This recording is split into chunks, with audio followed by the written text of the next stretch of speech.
Siguro naman po ay naalala yung sinabi natin si Mr. Padilla na kahit sunugin pa daw siya ay mangangamoy digong, mangangamoy Duterte siya.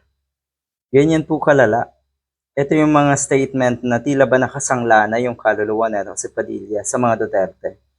Kaya siguro kahit makita sa harap, makita ni Mr. Padilla sa kanyang harapan mismo, makita ng dalawang mata niya mismo, ang kawalang hiyaan, kahayupan, kademonyuhan ni Duterte na alam ko ay nakikita na niya, na alam ko ay nakita niya noon pa, pero wala siyang ginawa. Naandyan at suportado pa rin niya si Digong. Hindi lang to bastang pagiging panatiko. Kabaliwan to. Baliw ko na Mr. Padilla. Baliw po kayo. Oh. Tapos parang gusto mo na lahat ng taga-suporta nyo na mga katulad nyo rin ay igaya nyo nga sa'yo. Anyway, katulad mo nga sila talaga. Hindi yan nakakapagtaka.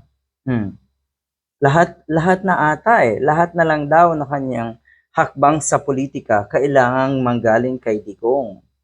O ay accepted mo na talaga na ikaw ay walang sariling pag-iisip. Ano ba ang ibig sabihin nung salitang yon? Na walang sariling pag-iisip, na wala sa katinuan, sunod-sunuran. 'Di ba masaklap yun? Aanhin mo nga yung yaman mo, aanhin yung kasikatan mo. Pero yung legacy mo naman, ikaw ay naging tuta, naging sunod-sunuran, at wala kang sariling dignidad at prinsipyo.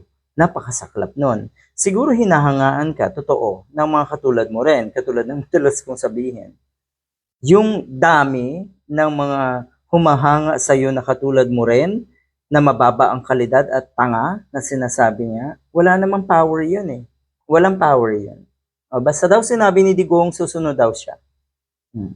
Siguro daw pag sinabi ni Digong na magpakamatay ka, kumain ka ng kung ano, baka daw sundin din neto si Mr. Padilla. Walang pwedeng mag-utos sa akin kahit sino, si Digong lang. Oh, wala daw pwedeng mag-utos sa kanya. Tapos ngayon, tila ba ikaw ay nagmamataas na walang pwedeng mag-utos sa'yo, hindi mo dapat sundin yung mga nakakataas sa'yo. Ang totoo niyan, maraming nakakataas sa'yo. Ang totoo niyan, maraming mas magaling sa'yo, pero hindi mo daw igagalang. Baka nga yung asawa mo rin, ganito ka rin sa asawa mo na hindi mo iginagalang kung ano yung kanyang utos. Oh, alam naman ng nanay ko, mga kapatid ko, asawa ko. Oh.